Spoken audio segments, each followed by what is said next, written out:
Assalamualaikum warahmatullahi wabarakatuh. Saya Amalia Wahyu Widyasari, calon guru penggerak Angkatan 9 dari Kabupaten Gresik. Saya berdinas di UPT SDN 167 Gresik. Kali ini saya akan memaparkan koneksi antar materi, yaitu kesimpulan dan refleksi dari modul 1.1 tentang pemikiran Ki Hajar Dewantara. Selamat menyaksikan. Pendidikan dan pengajaran tidaklah sama. Pengajaran adalah bagian dari pendidikan. Pengajaran adalah proses pendidikan dalam pemberian ilmu untuk capaian hidup anak secara lahir dan batin. Sedangkan pendidikan adalah menuntun atau memberi tuntunan terhadap segala kekuatan kodrat yang dimiliki anak agar ia mencapai keselamatan dan kebahagiaan setinggi-tingginya, baik sebagai manusia maupun sebagai anggota masyarakat. Pendidikan menciptakan ruang bagi peserta didik untuk bertumbuh secara utuh agar mampu memuliakan dirinya dan orang lain.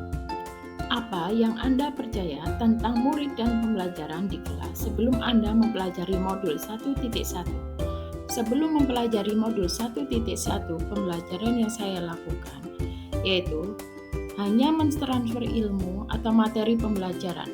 Yang kedua, ketuntasan dalam pencapaian materi lebih penting daripada memahami karakter peserta didik. Kemudian, saya hanya melihat dari pencapaian nilai kognitif. Jika nilai murid sudah mencapai KKTP, dianggap pembelajaran sudah berhasil. Selain itu, saya beranggapan peserta didik hanya sebagai objek pembelajaran, sehingga pembelajaran hanya berpusat pada guru.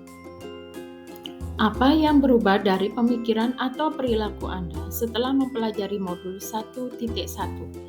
Setelah mempelajari modul 1.1 tentang pemikiran Ki Hajar Dewantara, saya menyadari apa yang saya pikirkan dan saya lakukan selama ini salah. Setelah mempelajari modul 1.1, saya menyadari seharusnya saya melakukan pembelajaran secara menyeluruh, yaitu meliputi aspek kognitif, afektif, psikomotor, spiritual, sosial, dan budaya. Seharusnya saya memperlakukan peserta didik sebagai subjek pembelajaran, sehingga mereka mempunyai kebebasan berekspresi, mengemukakan pendapat, dan berkreasi.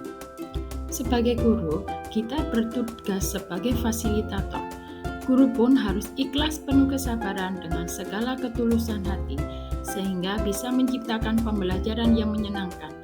Guru harus memahami karakter peserta didik dan memberikan kesempatan bagi setiap peserta didik untuk tumbuh sesuai dengan kodratnya, karena setiap siswa memiliki keunikan masing-masing.